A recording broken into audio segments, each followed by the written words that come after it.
American-Chinese joint venture SAIC GM are taking the Chinese market by storm with their Mini EV, with sales rivaling even the likes of Tesla.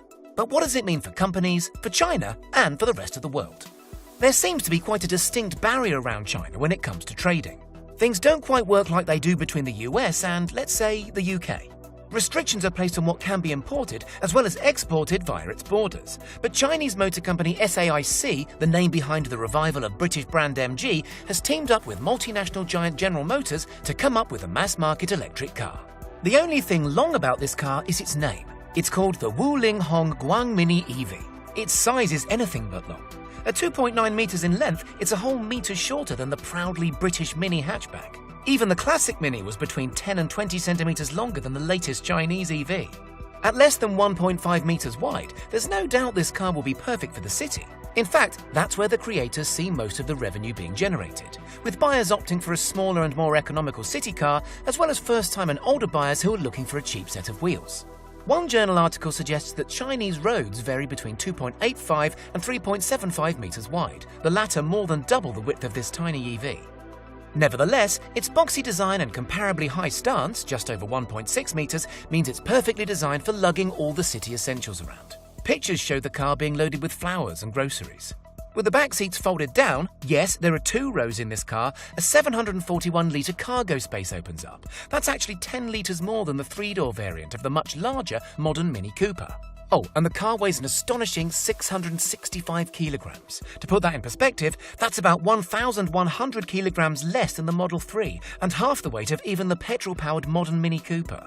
The entry-level model comes in at 28,800 yuan, currently around $4,350 and just 10% of the Model 3's market price in China, and features a 17-horsepower, 85 Nm motor with a top speed of 62 miles per hour. Its 9.2 kilowatt-hour battery gives it a measly 75-mile range, which is significantly less than other class leaders like the 54 kilowatt-hour battery and 263-mile range of the Tesla Model 3 Standard Range Plus. But one report suggests that the average commute in Chinese cities is less than 6 miles and takes up to an hour. So with so much time spent stationary, this little EV may be the perfect solution for so many Chinese workers. The more expensive model at 38,800 yuan or $5,860 comes with the same powertrain but an upgraded 13.8 kilowatt battery, giving it a range of 106 miles. Neither variant is eligible for the government's subsidy, which usually applies to EVs because the batteries do not meet the requirements of energy density. It's unlikely we'll be seeing this car stateside or on European roads anytime soon though, and that's due to the rigorous safety measures cars must go through to get on our roads. Although GM describes the steel used as high strength, it doesn't feature a single airbag. Anti-lock braking, a tyre pressure monitoring system, and 2x ISOFIX points for child car seats do make an appearance, although we're not sure if these are included in the basic price. Press photos also show rear parking sensors, air conditioning, electric windows, and a radio, but we don't know for sure if these are standard features.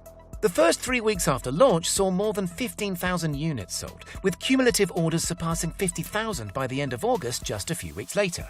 This made the Wuling Hong Guang Mini EV more popular in China than the Tesla Model 3 in terms of total units sold, and this is just a sign of things to come. GM says over 40% of the cars that will be launched in China over the next 5 years will be electrified.